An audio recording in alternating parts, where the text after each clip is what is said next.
9440. 4405. 9440 405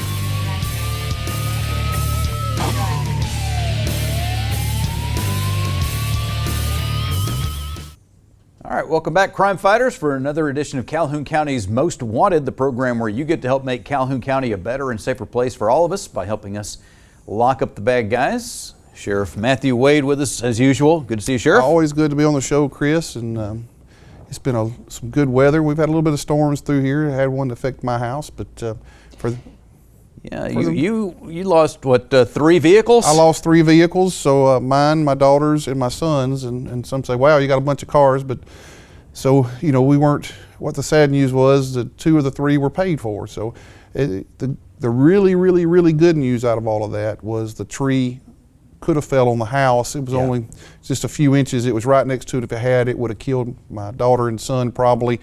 And life just doesn't work without your babies. And you know, you can buy new stuff and cars, or I can walk, but as long as I got my children, that's a good thing. But my heart goes out. It gave me a different perspective. You know, normally I'm on the other end of responding to those calls, and so it gave me a different look and probably a little bit of a humbling experience when people come to help you, and probably a different look at of how you should talk to people that's been through that. So, but we're thankful and blessed. I'm going to give my wife some credit here because we had a couple of trees that she decided needed to come down just a few months ago, and since then we've had 3 or 4 storms that could have potentially knocked those trees down because they were not in great shape. And sometimes you can't look at a tree and tell. Sometimes you can, and she did, and we got rid of them the right way, and so we were fortunate. I was fortunate she was smart. Well, you know, a lot of times you look at those big trees and they're expensive to cut down, but I would recommend go ahead and doing that. Nothing can replace human life, and we were blessed and lucky in that aspect of it, and I'm really glad that my babies are still with me. We're glad y'all are all safe. Yes, sir. All right, let's talk about new additions to the Calhoun County Jail. All right, another one. Never been let down by y'all. Brings our count up to 4,553 people put in jail, all because somebody was willing to help us out, and we appreciate that very much. And get ready to reopen. We expect those numbers to go up as far as you helping us out and people coming to jail. All right, so all those numbers are from the information that we get back from you guys watching this show and watching videos on Facebook and the other messages that we put out with our Most Wanted theme here from the Calhoun County Sheriff's Office. We're going to take a quick break. When we come back, we'll have the first half of this week's lineup on Calhoun County's Most Wanted. On March 13, 2020, Governor Ivey declared a public health emergency for our state. At that same time, Alabama's price gouging law went into effect. If an item is sold for more than 25% or higher than the average price within the last 30 days, then this would be price gouging, and it's illegal. This crime is punishable by a fine up to $1,000, and that individual or business could be prohibited from operating a business in Alabama. Alabama's Attorney General Steve Marshall stated, Alabamians should be on guard against those who seek to prey upon them through price gouging of commodities and services as a direct result of the public health emergency. Furthermore, those who seek to profit during the time of emergency through price gouging will be subject to the law. Attorney General Marshall has also joined forces with eBay, Amazon, and Facebook to put a stop to price gouging. Alabamians can file a consumer complaint with the Attorney General's office or with the BBB. Or you can call me, Nancy Hilton, at the Calhoun County Sheriff's Office for more information at 256-236-6600. Scammers are taking advantage of the coronavirus outbreak. FTC tip number 4. Know who you're buying from. Online sellers may claim to have in-demand products like cleaning, household, and health and medical supplies when they don't. Visit ftc.gov/coronavirus and bbb.org/coronavirus to learn more. All right, let's take a look at this week's lineup on Calhoun County's Most Wanted. Jamie Simmons of Anniston wanted on a failure to appear warrant for possession of a controlled substance and use and possession of drug paraphernalia. Jason McDaniel of Oxford is wanted for failure to pay for burglary, 3rd degree. Uriel Roblero Valesquez of Anniston wanted on a failure to appear warrant for possession of a controlled substance. Wilbert Dodd of Wellington is wanted on a failure to appear warrant for domestic violence, strangulation. Octavio Lopez of Wedowee wanted for a probation violation for possession of a forged instrument, second degree. And Kevin Bernhardt of Anniston wanted for violating the Sex Offender Registration Notification Act. We'll have the second half of this week's lineup coming up in just a moment. If you have any information that you think can help find someone, please call Calhoun County Crime Stoppers at 256-238-1414. All right, we are back. We will have the second half of this week's lineup coming up in a few minutes. But right now, Sheriff, let's talk about the new Safer at Home guidelines issued earlier today by Governor Ivey. Absolutely. I think the danger of COVID is still around. It's not gone anywhere. We've not eradicated it, so it's still here. So we still need to be safe. We still need to keep things like washing your hands and social distancing and covering your face with a mask when possible. Those kind of things I think might just be a new norm for us. Yeah. So let's take a look at the guidelines that the governor put out in her press conference at 11 o'clock today. And some of you may be watching a pre-recorded version of this show on another day, but on Tuesday, the governor did announce that the current stay-at-home order will expire at 5 o'clock on April 30th as scheduled, but we will have some new guidelines in place. Instead of safe at home or stay at home, it's going to be safer at home. And this will be in effect from April 30th at 5 p.m. until May 15th. 2 weeks, So, roughly. yeah. Individuals will be encouraged to stay home and follow good sanitation practices. Employers, your businesses may open subject to sanitation and social distancing guidelines. Certain higher risk businesses and activities will remain closed, so look for details that apply to your business or places that you want to go. Retail stores, all retail stores can reopen on the 30th at 5 p.m. subject to 50% occupancy rate and social distancing and sanitation rules. So we're going to have to make sure we've got fewer people allowed in the stores than otherwise would be normal. Yeah, and that's just probably a good change, at least a good way to ease back into it, but I'm happy that a lot of these businesses can go back to work. This is how our economy functions. We have to, it's not all about money, it's about people being able to work and be able to make the products we need to live and for us to be able to sustain our lives. So I'm glad that that's happening. All right, so let's take a look at the beaches. Beaches are reopening in Alabama. There will be some guidelines on that as well, though. No gatherings of 10 persons or more, and people must maintain 6 feet of separation. I think that's pretty much the norm on a beach anyway, unless you do have a gathering where a bunch of people come and you just can't have a party. Certainly. Not more than 10 people these anyway. big beach parties that some of the businesses along the beach put on sometimes. Okay, but if you and your certainly not family gonna want to take your kids to the beach and you can go to the beach and with your family, they're open. Once again, the fresh air and sunshine will probably do you good. If you want to walk the dog down the beach, if it's a pet-friendly beach. That's right. Or just take a nice run on the beach. I'm excited you're gonna about be able that. to do Not that I'll be going, but I'm excited that some people that are lucky enough can do that. We were down at the beach this past weekend and didn't see a single grain of sand the whole time we were there. We were in Orange Beach, but oh well. Medical procedures. They will now be allowed, the Elective ones. elective procedures, unless prohibited in the future by the state health officer to preserve resources necessary to diagnose and treat COVID-19. Healthcare providers must follow COVID-19 related rules and guidance from the state regulatory boards or public health authorities. So, and this affected me personally. My wife's a nurse at RMC. She worked in the part of the hospital that was an elective procedure, so she has not worked in 4 or 5 weeks. So you would think it's crazy that they send nurses home, but they did because there wasn't any business for them to do because she worked in an elective part of that. So this personally affects me, and once again, my wife going back to work will be a blessing and a help to us. So, and plus, being a nurse, she likes to help folks. So. yeah. Let's talk about what's staying the same as well. So non-work gatherings still limited to fewer than 10 persons with 6 feet of distance between persons.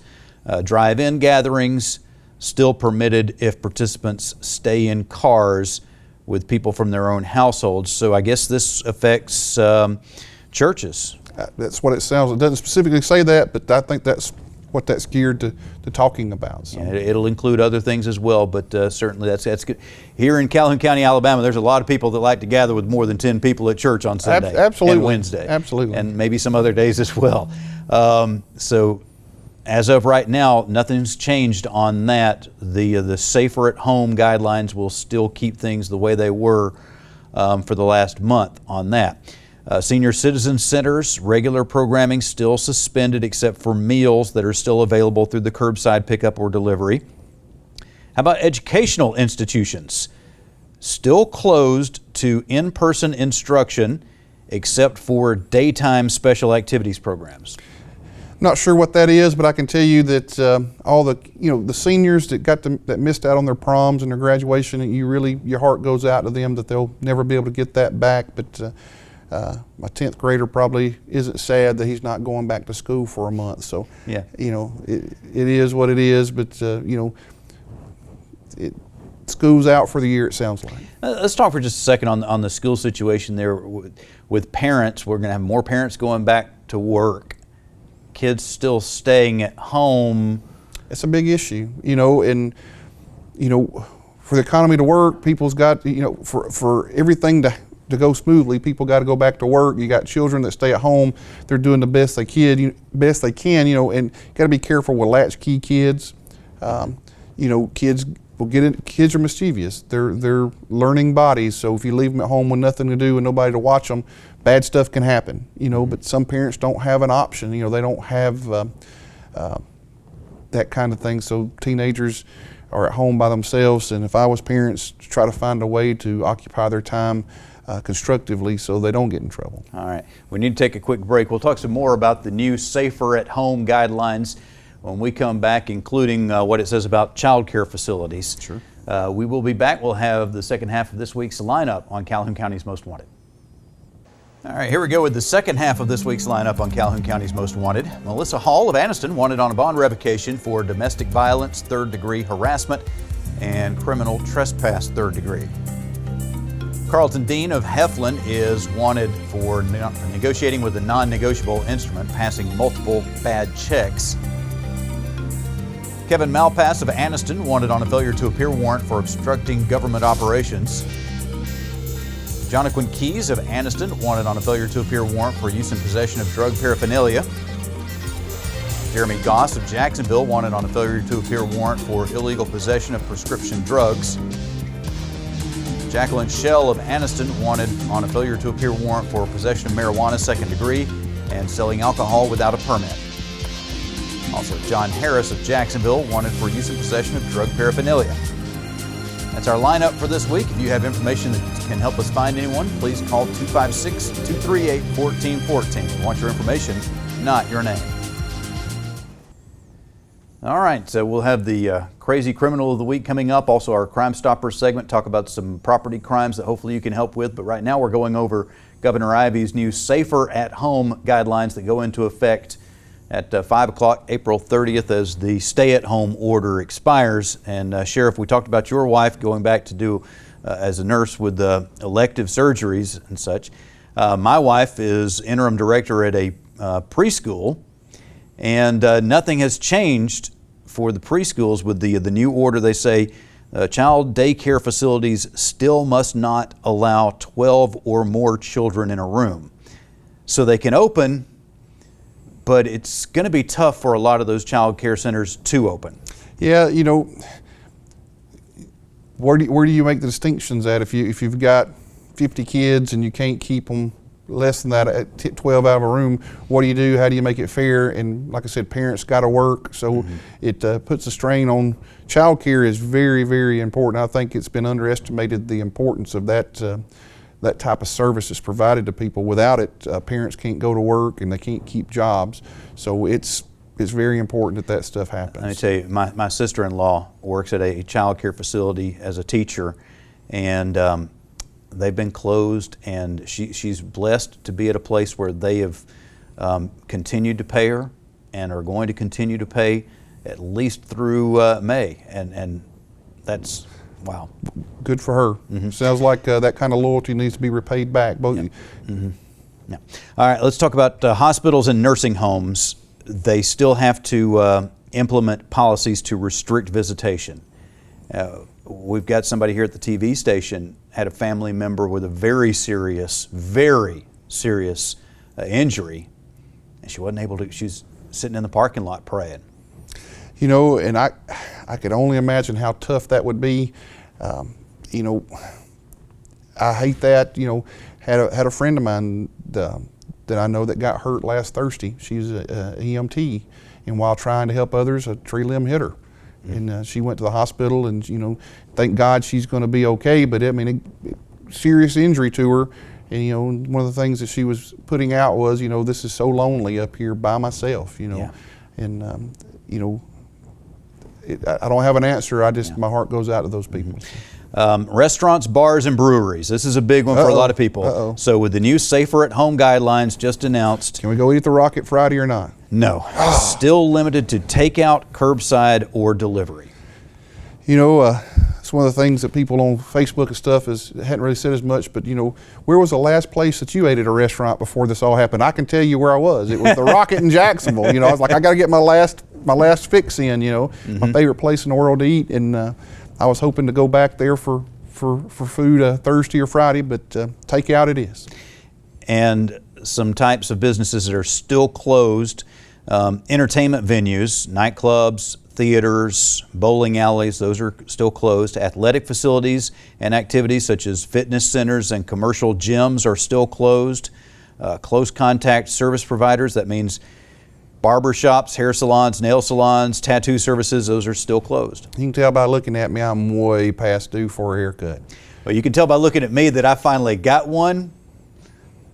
Maybe I drove across the state line to Georgia. Maybe I did something else. Maybe my wife cut my hair. I'm not going to say what happened. There you go. Cut. You know, I told my wife you have to cut my hair. You know, but it's going on way past due. But you know, I look forward to those opening as well. Plus, that's a big industry where people are sitting at home and probably not getting paid. So. All right. So that's the new Safer at Home guidelines that go into effect at 5 p.m. April 30th. They will expire unless they're extended or killed off earlier, May 15th.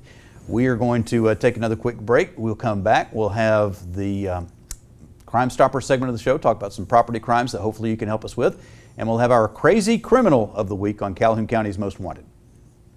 All right, let's take a look at some recent property crimes and see if you can help us solve any of them. On April 20th, the burglary occurred at a residence on New Liberty Road in Wellington. Damage was done to doors and locks. Between February 1st and March 20th, an unknown person broke into a storage building located on Gate 5 Road in Alexandria. Items stolen were a Dick's Sporting Goods bow and arrow set, a Wii game system and 30 games, Husqvarna weed eater, some T-ball equipment, and more. Between April 17th and April 23rd, 3 Zenith security cameras were stolen from a location on Roy Webb Road in Jacksonville.